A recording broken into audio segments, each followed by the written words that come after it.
사랑과 마음 상담센터에서 보내드리는 성령 안에서 믿음의 자가진단 시간입니다. 오늘도 우리는 로마서를 통해서 바울이 깨달은 예수 그리스도, 내가 깨달은 예수 그리스도, 과연 같은 예수 그리스도일까?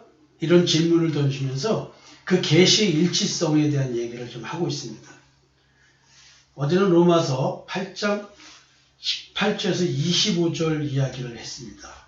성령의 처음 익은 열매를 받은 우리까지도 속으로 탄식하며 양자될 것, 양자의 영, 하나님을 아버지라고 부를 수 있는 그 영을 받는 것이 뭐냐면 우리 몸의 속량을 바라는 것이다. 기다리는 것이다. 우리 몸의 속량, 구속, 그 얘기를 했죠.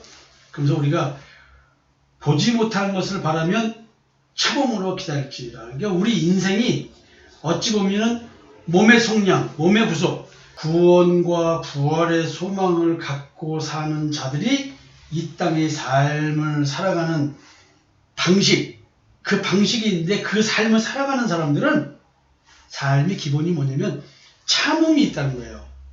구원과 부활의 소망을 갖고 살아가는 사람들은 이 땅의 삶이 참음의 삶이다. 이런 얘기죠. 26절부터 좀 보겠습니다. 이와 같이 성령도 우리의 연약함을 도우시나니 우리는 마땅히 기도할 바를 알지 못하나 오직 성령이 말할 수 없는 탄식으로 우리를 위하여 친히 간구하시느니라. 우리의 연약함이라는 말 속에는 뭐가 숨어있냐면 방금 앞에서 말씀드린 로마서 8장 25절 참음이라는 단어하고 연결을 한번 시켜보세요. 또 피조물도 다 함께 탄식하며 함께 고통을 겪고 있다고 그래요. 하나님의 자녀된 자들은 이런 것이 느껴지고 보여지는 거예요. 이 세상 천지 만물들이 나와 함께 이런 존재임을 탄식하고 이런 존재이기 때문에 고통을 겪고 있어요. 그래서 주님께서 나로 하여금 이런 탄식과 고통에서 해방시켜 주신 것, 이게 바로 뭐냐면 하나님을 아버지라고 부를 수 있게 해주시는 거예요. 그래서 성령이 엄청난 것이 우리 성령을 받아야 돼요. 이 성령께서 우리의 이 연약함을 도와주신대요. 하나님은 지금 우리의 연약함을 가지고 뭐라고 그러시는 분이 아니에요. 제가 지금 용어를 아침 새벽에 안 좋은 용어를 쓸까요? 밥 먹고 똥 싸는 거. 우리 존재가 그런 존재야. 나밖에 모르는 존재야. 옛사람을 죽이지 않으면 우리는 새 생명을 받을 수 없는 존재야. 근데 우리는 겉으로 행위 좀 바르게 한다고 내가 뭔가 강하고 뭔가 하나님 앞에서 뭐 한 듯한 느낌을 갖는 그런 존재라는 거지. 우리가 그런 존재예요. 성령님께서 내 마음에 오셔서 예수의 핏부림이 있어서 주님이 내 마음속에 나타나셔서 내가 이런 존재이기 때문에 나의 연약함을 도와주시는 거예요. 그러니까 하나님은 나의 연약함을 가지고 뭐라는 게 아니야. 연약함을 모르는 것을 뭐라고 하는 거야. 내가 이런 존재인 걸 모르는 나에게 존재임을 알게 해주는 거야. 너가 기도하는 것이 무엇이어야 하냐면 이 땅의 삶의 문제를 가지고 말하는 것이 아니라 그런 걸 기도하는 것이 아니라 너가 연약할 수밖에 없기 때문에 너는 나를 전적으로 의지해야 돼. 그래서 너는 나한테 의지를 해. 이 의지함이 뭐냐면 연약함이에요. 연약함은 뭘 말하냐면 참음에 있어요. 참음은 탄식과 고통이라는 단어가 있어요. 몸의 속량, 몸의 구속, 부활을 기다리는 자들에게 있는 이 땅의 삶의 그 탄식과 고난, 고통, 이것 때문에 하나님을 만나지 않으면 우리는 계속 그렇게 살 수밖에 없는 거야. 이 존재 자체가. 어찌 보면 이 땅의 삶 자체가 지옥인 거야. 근데 이 땅의 삶 자체가 지옥인지도 모르고 이 땅에서 잘 먹고 잘 살고 기쁘고 행복한 그 감각을 누리려고 살아가는 존재들이 우리들이야. 근데 하나님은 이 감각을 뛰어넘어서 의식세계, 현실의 삶을 뛰어넘어서 눈에 보이지 않는 영적인 세계를 보라는 거야. 그게 바로 뭐냐면 내 마음의 깊은 저곳에 있는 나를 보라는 거예요. 거기에 지성소처럼 그 속에 하나님이 계신데 태어날 때부터 거기에 가짜 하나님이 진짜 하나님이냐 속이고 있다는 거예요. 그래서 성령께서 오셔서 나한테 그 깊은 심층 심리 속에 있는 나의 무의식 세계에 숨어있는 그 자기를 보게 만들어줘요. 근데 그 자기를 만나면 만날수록 양파 껍질을 벗기듯이 눈만 아픈 거야. 마늘 까듯이 눈이 시리고 아파. 눈물만 나. 왜? 까도 내 중심은 안 나오고 계속 까도 뭐가 안 나와. 마지막 까도 내가 없어. 왜? 나는 거짓된 자기니까. 근데 하나님이 나한테 세상 만물 중에 가장 거짓되고 부패한 상한 마음을 가진 존재라는 것을 깨우쳐 주는 거예요. 그래서 우리가 마땅히 기도할 바가 뭐냐면 이게 나의 존재의 변화예요. 이 땅이 살면서 좀 더 바람직하고 남들이 볼 때 칭찬하는 그런 사람이 되기를 기도하는 것이 아니라 우리의 기도는 내 존재의 변화에 대한 이야기예요. 그러니까 하나님께서 나로 하여금 내 존재가 어떤 존재인지 직면을 시켜준다. 존재, 자기 존재 인식. 그래서 내가 누군지를 자기 통찰하는 거야. 아, 내가 이런 존재구나, 이런 존재구나. 아, 그래서 이런 이 고통, 내가 이런 존재라는 것을 보는 이것이 축복이구나.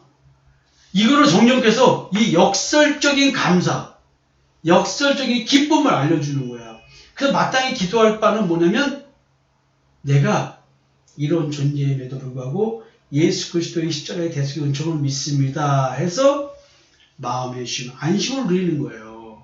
이게 몸의 구속이야. 이게 하나님을 아버지로 부르는 자들이야. 하나님, 제 마음을 보니 이러네요. 죄밖에 없네요. 정말로 내 마음속에는 하나님의 의가 없는 정말 가난, 먹지 못할 그런 자기 의밖에 없는 그런 상태에 있네요.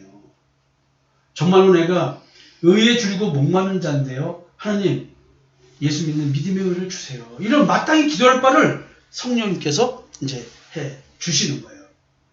그래서 이런 말씀하시네요. 27절에 마음을 살피시는 이가 성령의 생각을 아시나니 성령이 하나님의 뜻대로 성도를 위하여 간구하십니다.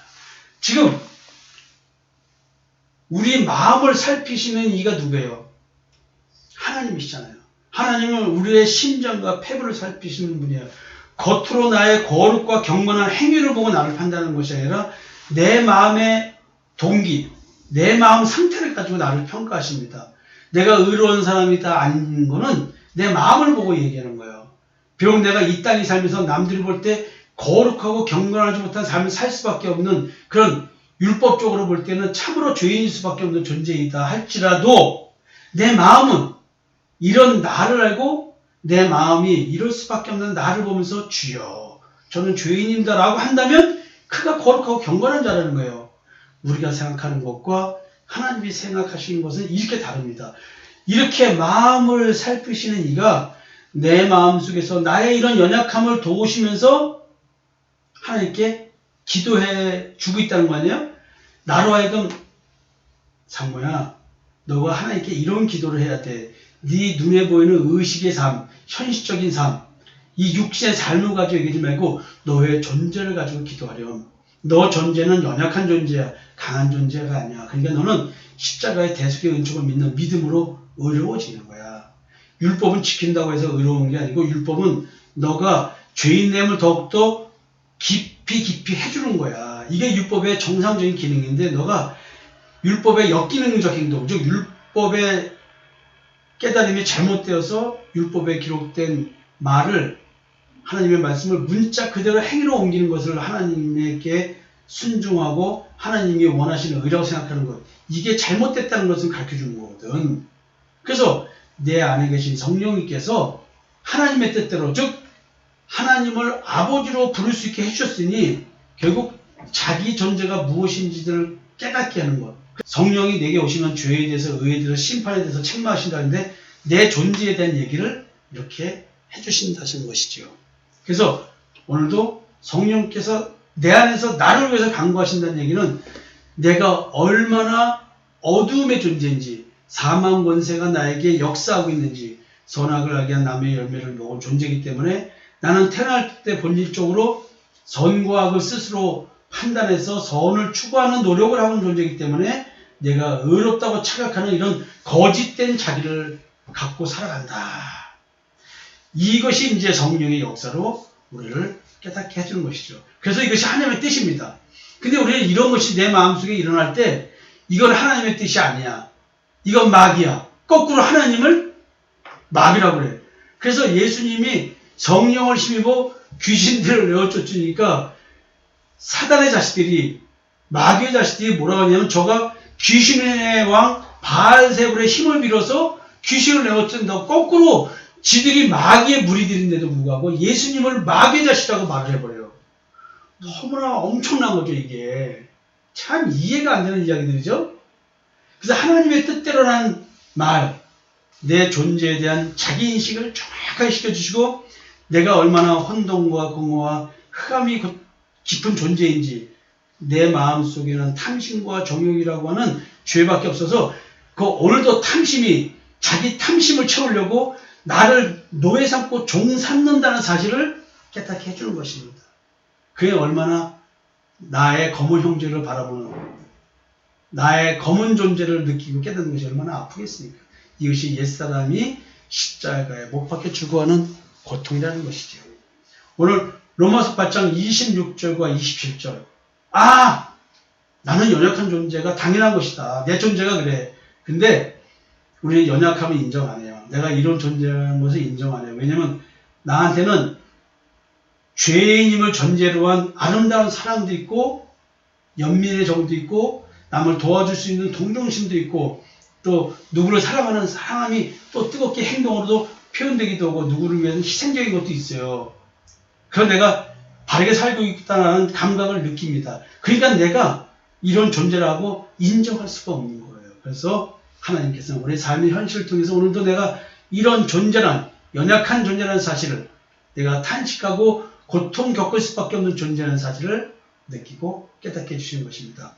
오늘 내 안에 성령께서 이렇게 빛 비춰주시면서 이런 존재를 깨닫게 할 때 나로 하여금 하나님께 마땅히 기도할 바를 생각나게 하시고 오늘도 기도하게 하신다는 것이죠. 사랑하는 성도 여러분, 오늘 마땅히 기도할 바를 알지 못한다 했는데 내 안에 거주하시는 성령님께서 나한테 마땅히 기도할 바를 알려주실 것입니다. 혹시 카톡에 오늘 기도하신 거 한번 올려주셨으면 좋겠습니다. 여러분 감사합니다. 사랑합니다.